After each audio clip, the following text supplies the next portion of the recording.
Hello everyone. आज का topic जो है नवोदय विद्यालय से संबंधित है। नवोदय विद्यालय ने कुछ नोटिफिकेशन जारी किया है। नवोदय विद्यालय समिति, भारत शिक्षा मंत्रालय, भारत सरकार, इसने कुछ नोटिफिकेशन जारी किया है रिगार्डिंग 6980 जो वैकेंसी है, जो इनका रिक्रूटमेंट होना, उसके रिगार्डिंग कुछ डेवलपमेंट किया है, कुछ चेंजेस किए हैं। उसी के रिगार्डिंग 14 जून को नवोदय विद्यालय समिति ने कुछ परिवर्तन किए। उसी परिवर्तन के बारे में आगे इलस्ट्रेट किया है। क्या है परिवर्तन, कुछ चेंजेज आए हैं, उसी के बारे में इस वीडियो में हम लोग चर्चा करेंगे। अब इसमें जो नोटिफिकेशन, उसमें 2 कैडर के जॉब के बारे में बात की गई है। एक जेएनवी कैडर, जेएनवी मतलब जवाहर नवोदय विद्यालय कैडर। जवाहर नवोदय विद्यालय कैडर किस में आता है? नवोदय विद्यालय समिति के अंतर्गत आता है। और ये किसके अंतर्गत आता है? शिक्षा मंत्रालय। शिक्षा मंत्रालय किसके अंतर्गत आता है? भारत सरकार के अंतर्गत आता है। तो इसमें से 12 टाइप के जो पद हैं वो है जवाहर नवोदय कैडर के, और जो बाकी 13 टाइप के पद हैं वह हेडक्वार्टर या रीजनल ऑफिस के रिगार्डिंग हैं। यानी कि जो 6950 सीटें हैं जिनका रिक्रूटमेंट होना है, उसके रिगार्डिंग जवाहर नवोदय विद्यालय ने या नवोदय विद्यालय समिति ने कुछ चेंजेस किए। उस चेंजेस के बारे में इस सर्कुलर के थ्रू नवोदय विद्यालय ने कॉमन पीपल में सर्कुलेट किया। उसी सर्कुलर के बारे में आज हम बात करेंगे। अब इसमें एक एक करके हम लोग इलस्ट्रेट करते हैं। अब एक एक करके इलस्ट्रेट करते हैं। जैसे पहला, अगर हम जेएनवी कैडर की बात करें तो post graduate teacher computer science, इसमें कुछ परिवर्तन किया। पोस्ट ग्रेजुएट टीचर यानी पीजीटी, इसके में physical education male and female. Post graduate modern Indian language. फिर कंप्यूटर साइंस में किया है ट्रेंड टीजीटी यानी ट्रेंड ग्रेजुएट टीचर। फिर टीजीटी किस में किया? आर्ट में। फिर टीजीटी फिजिकल एजुकेशन। फिर टीजीटी किस में किया? म्यूजिक। फिर स्टाफ नर्स। फिर ऑफिस सुपरिटेंडेंट। फिर कैटरिंग सुपरवाइजर। फिर इलेक्ट्रीशियन कम प्लम्बर। फिर उसके बाद मेस हेल्पर। ये 12 तरह के पद हैं जो किस कैडर के हैं? जेएनवी कैडर के। इन्हीं में कुछ चेंजेस किया है जो एक एक करके अभी हम बताएंगे। PGT computer, PGT physical education, PGT modern Indian language, TGT computer, TGT art, TGT physical education, TGT music, staff nurse, office superintendent, catering supervisor, electrician cum plumber, last में है मेस हेल्पर। अब हेडक्वार्टर या RO cadre के जो कुछ पद है, इसमें भी कुछ चेंजेस किया है। कुछ चेंजेस मतलब क्वालिफिकेशन के रिगार्डिंग, एक्सपीरियंस के रिगार्डिंग, एज रिलैक्सेशन के रिगार्डिंग, इन सब के रिगार्डिंग नवोदय विद्यालय ने कुछ चेंजेस किया है जो एक एक करके हम चर्चा कर रहे हैं।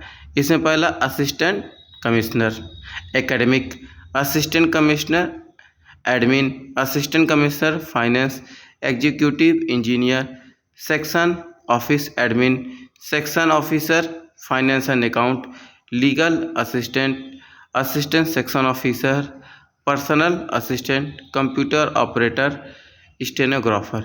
ये 12-13 पदें हैं जो हमारा हेडक्वार्टर, यानी इस सर्कुलर के रिगार्डिंग कुछ 25 पदें हैं जिसके रिगार्डिंग नवोदय विद्यालय समिति ने एनवीएस ने कुछ नोटिफिकेशन जारी किया है जिसमें कुछ चेंजेस किए। अभी आगे की करके मैं इलस्ट्रेट करूँगा। तो ये 13 पद हैं जिसमें किस कैडर के हैं? Headquarter cadre. तो एक एक करके हमें इलस्ट्रेट करना है। हम एक एक करके एक बार फिर से बता दें। असिस्टेंट कमिश्नर एकेडमिक हो जाएगा, assistant commissioner admin, assistant commissioner finance, executive engineer, फिर section officer admin, section officer finance, legal assistant, फिर assistant section officer, personal assistant, computer operator, stenographer. ये पदें हैं जिनके बारे में बताया है। टाइटल इस सब की हमें ज़रूरत नहीं है, हम मेन मुद्दों की बात करते हैं। 2 साल का प्रोबेशन होगा इसमें है। अच्छा, जो पुराने नियम पे हैं, जो लोग पुराने रिक्रूटेड हैं उनके ऊपर पुराना नियम लागू होगा। जो नए रिक्रूटमेंट हो गया, अच्छा इस नियम का हम इम्प्लीमेंटेशन बता दें। जो पुराने लोग हैं उन पे तो इस नियम से कोई फ़र्क नहीं पड़ेगा, लेकिन जो नए लोग आने हैं उन पे इस सर्कुलर का इम्प्लीमेंटेशन होना, पुराने पे इस पर कोई फ़र्क नहीं पड़ना है। अब इसमें एज रिलैक्सेशन की हम बात कर लें तो एज रिलैक्सेशन की अगर बात करें, ये देखिए, post where element of direct recruitment exist, upper age 5 year, किसके लिए, जो जेएनवी के एम्प्लॉई हैं, और जेएनवी या यूँ कह लें नवोदय विद्यालय समिति एनवीएस के एम्प्लॉई या सेंट्रल गवर्नमेंट या ऑटोनोमस बॉडी। यानी अगर कोई एनवीएस का एम्प्लॉई है, सेंट्रल गवर्नमेंट का एम्प्लॉई है, ऑटोनोमस बॉडी का एम्प्लॉई है, तो उसके लिए 5 साल का एज का रिलैक्सेशन दिया है। और OBC, general, SC, ST, ex serviceman, इन सब का एज पर गवर्नमेंट ऑफ इंडिया गाइडलाइन, जो स्टैंडर्ड गाइडलाइन बाकी सारे जॉब में लगती है, वही गाइडलाइन यहाँ भी लगनी है। जो ये चीज़ है यहाँ पे लिखी हुई हैं। प्रमोशन के बारे में भी फर्दर लिखा हो, उसका हम लोग भी डिटेल बात नहीं करेंगे, हम लोग बात करें नोटिफिकेशन के रिगार्डिंग। अब अपर एज की बात करें तो जो स्टैंडर्ड गाइडलाइन है गवर्नमेंट ऑफ इंडिया का रिगार्डिंग द एज रिलैक्सेशन, तो ओबीसी, ईडब्ल्यूएस, एसटी, एसटी या व्हाट एवर डिफरेंट है, वो गवर्नमेंट ऑफ इंडिया गाइडलाइन के हिसाब से लगे। इसमें एक अलग ये है, जो जेएनवी के एम्प्लॉई हैं, सेंट्रल गवर्नमेंट के एम्प्लॉई, ऑटोनोमस बॉडी के एम्प्लॉई, उनके लिए 5 साल का रिलैक्सेशन है। इसमें एक और अच्छा चीज़ दिया है, अच्छा चीज़ ये दिया है कि इस नवोदय विद्यालय में महिलाओं की संख्या बढ़ाने के लिए इन्होंने 10% क्या किया है, इन्होंने 10% 10 साल का एज का रिलैक्सेशन दिया, ताकि वुमेन टीचर उसमें ज़्यादा से ज़्यादा आ सकें। In order to encourage the female candidate to apply the teaching job in the NVS Navodaya Vidyalaya Samit, upper age in case of female candidate applying for the teaching post in Vidyalayas would be extended by 10 year while deciding their eligibility। यानी इस पद में जो महिलाएं अगर teacher बनना चाहती हैं उनके लिए 5 साल न होकर के कितने साल का रिलैक्सेशन दिया गया, 10 साल का दिया गया है। ये मेन बात है। और मेन बात हमने पहले बता दिया कि ये जो नया रूल है ये नए रिक्रूटमेंट पर असर डालेगा, पुराने रिक्रूटमेंट पर कोई असर इसका नहीं पड़ना। 2 साल का प्रोबेशन है, अगर कोई लियन किया है तो उसका भी अलग केस है, वो ज़्यादा मैटर नहीं है अभी फ़िलहाल। अब हम एक एक पोस्ट की बात कर लें धीरे धीरे, तो उसमें देख लें। अब सबसे पहले हमने किस पोस्ट की बात किया था, पीजीटी कंप्यूटर के। कितने सीटें हैं, लगभग 306 सीट है, जो बढ़ घट सकता है। पे लेवल 8 है, पे लेवल 8 हो गया। और age limit not exceeding the 40 year. फिर अब बात इसकी आ गई, नॉट 40 ईयर से ज़्यादा नहीं होना चाहिए। अब एज रिलैक्सेशन एज पर गवर्नमेंट ऑफ इंडिया गाइडलाइन या गाइडलाइन के हिसाब से होगा, या जो बाकी स्टैंडर्ड है वो होगा। एजुकेशनल क्वालिफिकेशन की बात करें, यानी पीजीटी कोई है, पीजीटी कंप्यूटर साइंस में भरना चाह रहा, तो उनके एजुकेशनल क्वालिफिकेशन की बात कर लें तो उनको क्या चाहिए, एमएससी हो किस में, कंप्यूटर साइंस में, आईटी में, एमसीए हो। एमएससी हो किस में, कंप्यूटर साइंस आईटी में या एमसीए हो। दूसरा क्या हो, एमटेक हो किस में, कंप्यूटर साइंस या आईटी में, फ्रॉम रिकॉग्नाइज इंस्टीट्यूट। और दूसरा चीज़ क्या हो, बीएड की डिग्री हो। यानी अगर किसी ने एमएससी किया है कंप्यूटर साइंस या आईटी में, या एमसीए किया है या एमटेक किया है कंप्यूटर साइंस और आईटी में, वो एलिजिबल होंगे। दूसरा कैंडिडेट्स क्या होगा, दूसरा क्राइटेरिया का, उनके पास बीएड की डिग्री होनी चाहिए। प्रोबेशन 2 साल का होना। 75% जो सीटें भरी जाएंगी डायरेक्ट भरी जाएंगी, और 25% सीटें हमारी किससे भरी जाएंगी, प्रमोशन से भरी जाएंगी। और प्रमोशन इसकी बात नहीं करेंगे वो लोग, ठीक।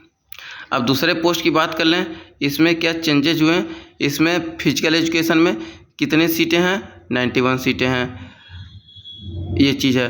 ग्रुप बी है, पे लेवल 8 है, मैक्सिमम एज 40 है। एज रिलैक्सेशन ऑलरेडी हमने ऊपर डिस्कस कर लिया है। अब इसेंशियल क्वालिफिकेशन में क्या है, इसमें फिजिकल एजुकेशन है, फिजिकल एजुकेशन में क्या होना है, एमपी एड होना है, एमपी एड होनी चाहिए, ये इसेंशियल क्वालिफिकेशन में आता है। और एक और क्वालिफिकेशन इसमें, और इसमें क्या है, 2 ईयर का प्रोबेशन है, और 75% सीटें डायरेक्ट भरी जाएंगी, बाकी ऐसे भरी जानी है। Transfer promotion same. और अगला क्या है, फिर पीजीटी फिर पीजीटी किस में, मॉडर्न इंडियन लैंग्वेज में। कितनी सीटें, 46 सीटें। इसमें कर लें एज रिलैक्सेशन की बात, सेम है। अब इसमें क्या क्वालिफिकेशन चाहिए होगा, इसमें क्वालिफिकेशन चाहिए हमें मास्टर डिग्री चाहिए 50%, किसमें मॉडर्न लैंग्वेज है, फिर क्या चाहिए बीएड चाहिए, फिर proficiency teaching in Hindi and English, desirable क्या experience as a TGT regional language in recognised institute in concern subject, experience of working in residential school, knowledge of computer application. ये qualification हमको ये चीज़ें डिजायरेबल है। Desirable का मतलब वो होता है कि इच्छा रखी जा रही है, अगर नहीं भी होगा तो जरूरी नहीं है, अगर होता है तो एक एडिशनल पॉइंट होता है, आपको अगले से बेटर कराएगा। इसी तरह से हम आगे बढ़ते हैं। अगले पोस्ट की बात कर लें तो अगला पोस्ट हमारा जो है टीजीटी का कंप्यूटर का सीटें कितनी है 649, क्लासिफिकेशन का ग्रुप पे लेवल 7, मैक्सिमम एज कितनी है 35 ईयर है। इसमें क्या चाहिए हमको बीसीए की डिग्री चाहिए, बीसीए चाहिए, पहला क्या चाहिए बीसीए चाहिए, दूसरा ग्रेजुएशन चाहिए किसमें कंप्यूटर साइंस में, बीई बीटेक भी चलेगा। उसके बाद क्या होना चाहिए टीजीटी पास होना चाहिए और बीएड की डिग्री होनी चाहिए और थोड़ा सा वर्क एक्सपीरियंस होनी चाहिए। अगले की बात कर लें हम लोग तो फिर आ जाएगा टीजीटी 8, कितनी सीटें आ रही लगभग 649 सीटें आ रही हैं। B grade 7 level, maximum age यानी पीजीटी के लिए 40 साल है, टीजीटी के लिए कितना उम्र है 35 साल का। रिलैक्सेशन अलग हमने बताया, ओबीसी एससी एसटी इन सब के लिए रिलैक्सेशन कितना एज पर गवर्नमेंट ऑफ इंडिया गाइडलाइन।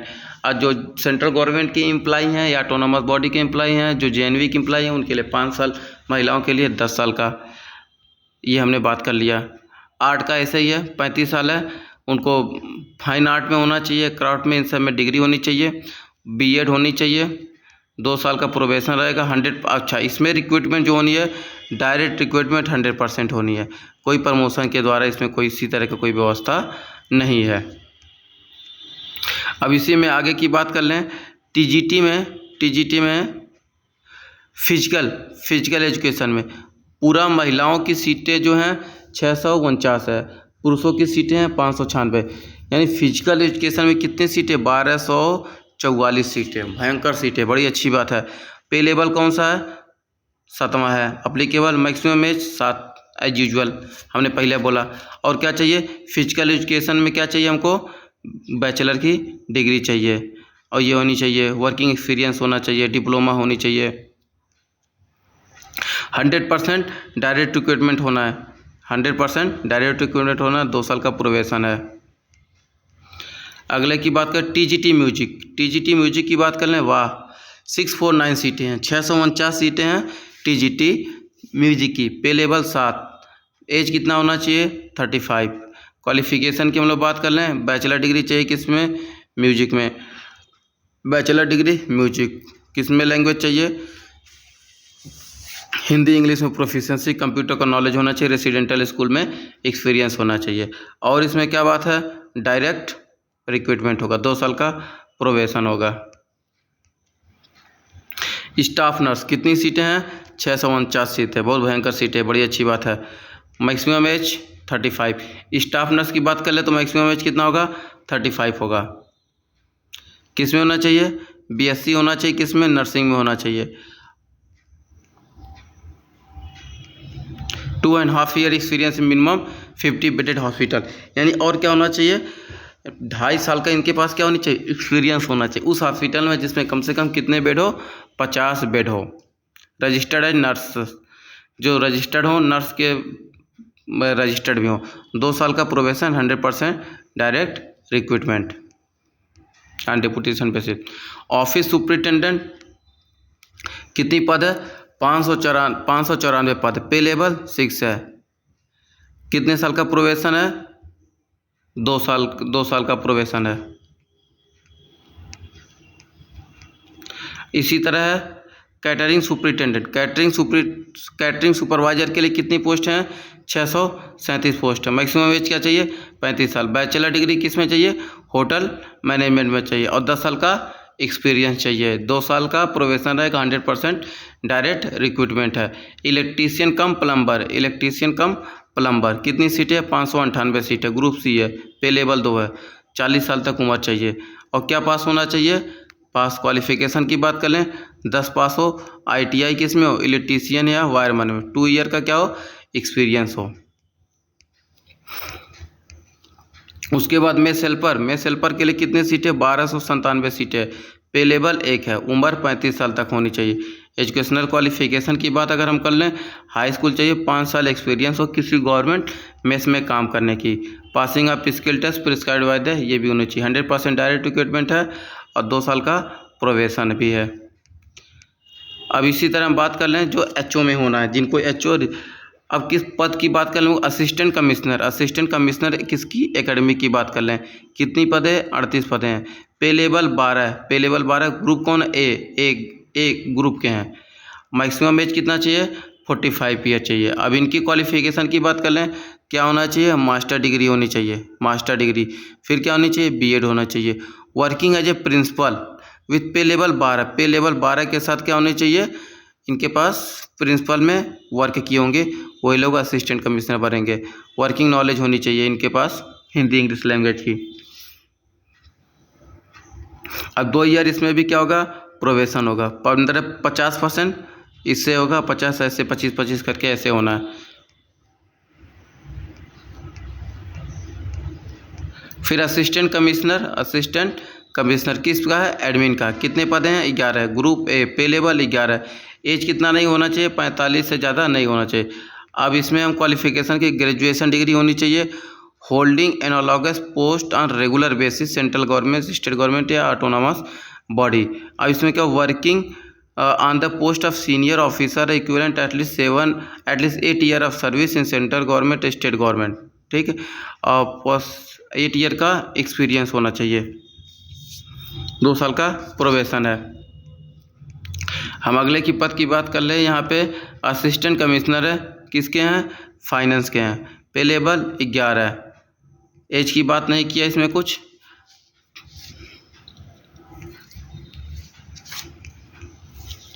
फिर एग्जीक्यूटिव इंजीनियर पे लेवल क्या है, एग्जीक्यूटिव इंजीनियर पे लेवल क्या है, 11 पे लेवल, 6000 गेट पे, यानी कि 2 साल का एक्सपीरियंस चाहिए, प्रमोशन ये चीज़ें। असिस्टेंट इंजीनियर 7 ईयर का एक्सपीरियंस मांग रहा। सेक्शन ऑफिसर एडमिन ये भी पद है, पे लेवल 7 है, इसको भी हमको देखना है। नॉट अप्लीकेबल मतलब उसमें किसी तरह के पुराने से कोई चेंजिंग नहीं हुई है। अब हमारे आगे सेक्शन ऑफिसर फाइनेंस 11 सीटें हैं, इससे हमको देख लेना है। लीगल का 1 सीट है। फिर हमारा असिस्टेंट सेक्शन ऑफिसर कितनी सीटें हैं, 55 सीटें हैं। पे लेवल क्या है हमारा, 6 पे लेवल है, उम्र 33 साल है, बैचलर डिग्री होनी चाहिए, 3 ईयर एक्सपीरियंस होनी चाहिए। अब पर्सनल असिस्टेंट 25 सीटें हैं, पे लेवल 6 है। कंप्यूटर ऑपरेटर 8 सीटें हैं, स्टेनोग्राफर के 49 सीटें हैं। ये सारी चीज़ें थी डिटेल में जो हमने चर्चा किया। आज का टॉपिक यहीं पे हम समाप्त करते हैं, फिर मिलते हैं अगले टॉपिक में।